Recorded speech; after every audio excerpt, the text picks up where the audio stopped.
মহানগৰী আহোমগাঁৱত মুখ্যমন্ত্ৰী ডক্টৰ হিমন্ত বিশ্ব শৰ্মাৰ কাৰ্যসূচী পিয়াৰলেছ চিকিৎসালয় উদ্বোধন ডক্টৰ হিমন্ত বিশ্ব শৰ্মাৰ চিকিৎসা সেৱাত 30 বছৰৰো অধিক সময়ৰ অভিজ্ঞতাৰে পুষ্ট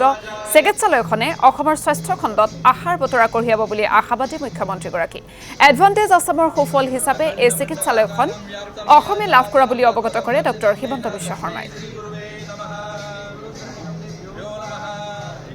আমাৰ ৰাজ্য চৰকাৰৰ বিষয়াসকলে পিয়াৰলেছৰ লগত একেলগে কাম কৰে আৰু আজি আমি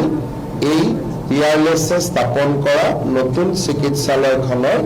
শুভ উদ্বোধন কৰিবলৈ সক্ষম হৈছোঁ আপোনালোক সকলোৱে জানে যে পিয়াৰলেছ ভাৰতৰ এটা অতি পুৰণি কোম্পানী তেওঁলোকে প্ৰথমতে ফাইনেন্সিয়েল সাৰ্ভিস বা বিত্তীয় লেনাদেনাৰ কাম কৰিছিল পিয়াৰলেছৰ এক্সপানশন হয় হোটেলৰ সুন্দৰ তেওঁলোকৰ ব্যৱসায় আছে আৰু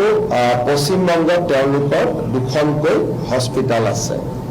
আজি তেওঁলোকে হস্পিটাল স্থাপন কৰিবলৈ আমাৰ গুৱাহাটীলৈ আহিছে